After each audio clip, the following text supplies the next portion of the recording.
Hello students, let us start uh, our economics classes. This is our first class. The first chapter is Introduction of Economics and Definition. In this chapter we have to study about the different definitions of economics. इसमें हम लोग economics के बहुत सारे definitions जो 7 लिखे हुए हैं इसमें उनके बारे में पढ़ेंगे because economics के जो definitions है वो अलग अलग जो इकोनॉमिस्ट हैं उनके अलग अलग डेफिनेशंस हैं, उनके अलग अलग विचार हैं और डेफिनेशंस एज इट इज़ लिखना होता है, एज इट इज़ पढ़ना होता है। इसमें हम अपने से कुछ चेंजेस नहीं कर सकते हैं। That's why it should be written as what they have said. Simply अगर आप देखें तो इकोनॉमिक्स के डेफिनेशन को हम लोग सिंपल तौर पे ये मानते हैं कि economics is a science which deals with production, distribution and consumption of goods and services. ये सिंपल डेफिनेशन, बट यहाँ पे देखोगे आप कि कितने सारे डेफिनेशन है। First one is Adam Smith. Adam Smith was a economist, very prominent economist. तो वो क्या कहते हैं in his book an inquiry into the nature and causes of wealth of nation, he defined economics in terms of wealth and treated it as science of wealth. तो Adam Smith ने अपने book, जिस book का नाम है an inquiry into the nature and causes of wealth of nation, Adam Smith ने अपने book में, जिस बुक का नाम यहाँ पे लिखा हुआ है, उन्होंने ये लिखा था और जिस बुक का नाम था an inquiry into the nature and causes of wealth of nation. उन्होंने डिफाइन किया था कि जो इकोनॉमिक्स है, इकोनॉमिक्स को उन्होंने वेल्थ के टर्म में, वेल्थ मतलब संपत्ति के टर्म में डिफाइन किया था। उन्होंने कहा था कि economics is a science of wealth. According to him economics is a science of wealth. उनके अनुसार इकोनॉमिक्स जो है वो एक ऐसा साइंस है जो वेल्थ के बारे में होती है।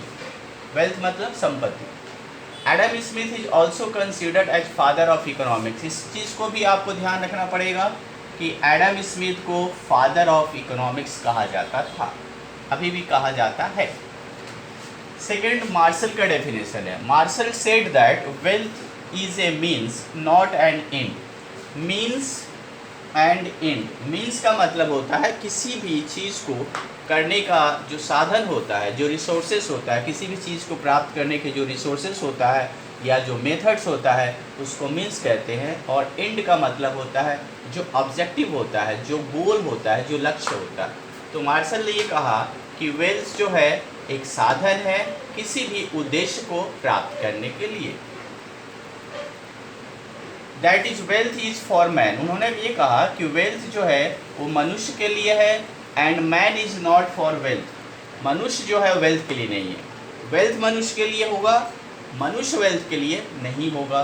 Therefore the main objective of study of economics is economic welfare of man.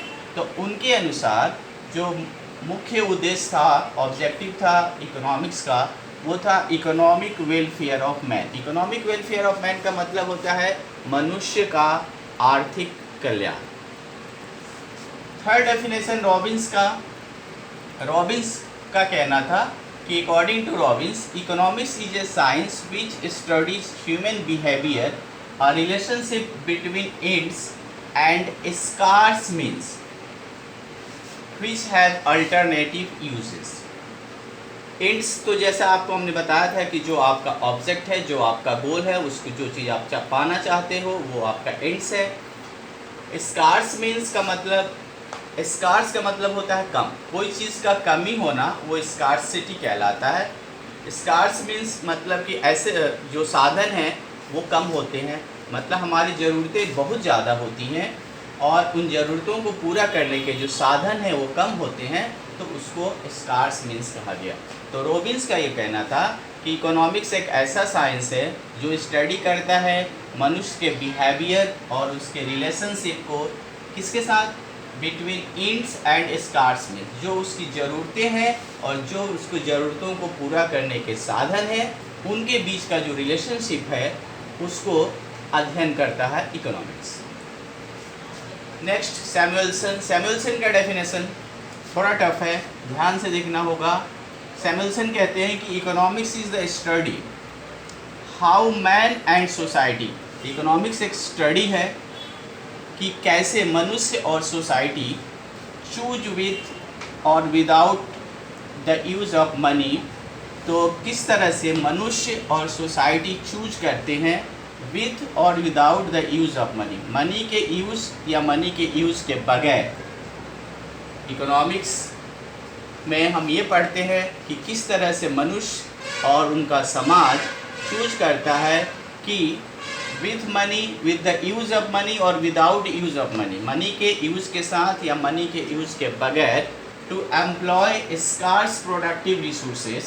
तो स्कार्स प्रोडक्टिव रिसोर्सेज मतलब कि वो रिसोर्सेज जो स्कार्स हैं, कम हैं, and could have alternative uses too, और उनके सारे अलग अलग यूजेस भी हैं। मतलब अगर आपके पास कोई रिसोर्स है, सपोज आपके पास अगर 100 रुपीज़ है, तो उसको आप एक ही चीज़ पे खर्च नहीं कर सकते। जिस चीज़ पे खर्च तो आप करोगे तो करोगे, लेकिन उसके और भी बाकी सारे यूजेस भी होते हैं। तो ये कहा जाता है scarce productive resources could have alternative uses, मतलब उनके अलग से दूसरे यूजेस भी होंगे।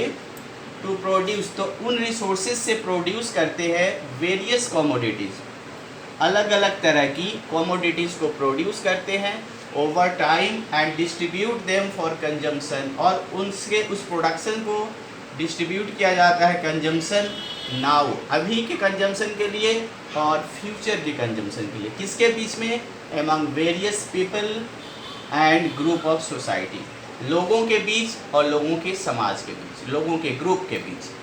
सैमुअलसन का डेफिनेशन को आपको एक बार दो बार और पढ़ना चाहिए। नेक्स्ट कौटिल्य, ये तीनों अपने ही देश के हैं। कौटिल्य जिनको चाणक्य के नाम से भी जाना जाता है, तो कौटिल्य ने एक बुक लिखी थी इकोनॉमिक्स की, जो इकोनॉमिक्स की पहली बुक मानी जाती है। तो he wrote the famous book of economics, अर्थशास्त्र। जो बुक उन्होंने लिखी थी उस बुक का नाम था अर्थशास्त्र। अकॉर्डिंग टू हिम अर्थशास्त्र मीन्स अर्थ प्लस शास्त्र। उन्होंने अर्थशास्त्र को दो भाग में बांटा, उसका मतलब बताया कि अर्थ प्लस शास्त्र। अर्थ मीन्स वेल्थ, वेल्थ मतलब मनी मैटर, मनी से रिलेटेड चीज़ें, संपत्ति, एंड शास्त्र मीन्स साइंस। तो इकोनॉमिक्स को उन्होंने वेल्थ की साइंस बताया। दस अर्थशास्त्र is a science acquiring and managing wealth. तो उन्होंने ये कहा कि अर्थशास्त्र एक साइंस है जिसमें किस तरह से हम लोग मनी को एक्वायर करते हैं और उसको मैनेज करते हैं। JK Mehta, according to JK Mehta, economics is the science that studies human behaviour as a means to end of wantlessness. JK Mehta का कहना बिल्कुल अलग था। उनका ये कहना था कि आप वांटलेसनेस की स्थिति में आइए। वांटलेसनेस की स्थिति मतलब जितनी आपकी ज़रूरतें, आपके वांट्स कम होंगी, उतना ही आपको, आपकी ज़रूरतें जितनी कम होगी उतना ही आपको सेटिस्फैक्शन ज़्यादा मिलेगा। तो ये वांटलेसनेस की स्थिति थी जिसको जेके मेहता ने हाईलाइट किया था कि मनुष्य का वो बिहेवियर जिसमें वो ऐसी स्थिति में पहुंच जाए जहां उसकी ज़रूरतें बहुत कम हो जाए। और एम.जी. बोकारे एक और इकोनॉमिस्ट हैं।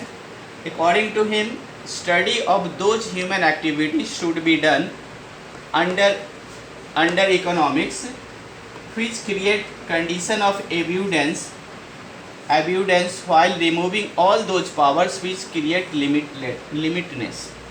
तो बोकरे का कहना था, मिस्टर बोकारे, एम.जी. बोकारे का कहना था कि इकोनॉमिक्स में उन एक्टिविटीज़ का, उन ह्यूमन एक्टिविटीज़ का स्टडी होना चाहिए जो हमारे जो कंडीशन है उसको एब्यूडेंस की तरफ ले जाए। मतलब हमारे प्रोडक्शन, हमारे जो चीज़ों का हम लोग बनाते हैं वो एब्यूडेंस हो जाए। एब्यूडेंस मतलब बहुत अधिक मात्रा में बने, जिससे कभी भी देश में या समाज में किसी भी प्रोडक्ट की, किसी भी चीज़ की कमी ना हो। मतलब स्कार्सिटी से इन्होंने एब्यूडेंस की तरफ ले गया था। एब्यूडेंस का मतलब होता है प्रचुर मात्रा में किसी चीज़ का होना।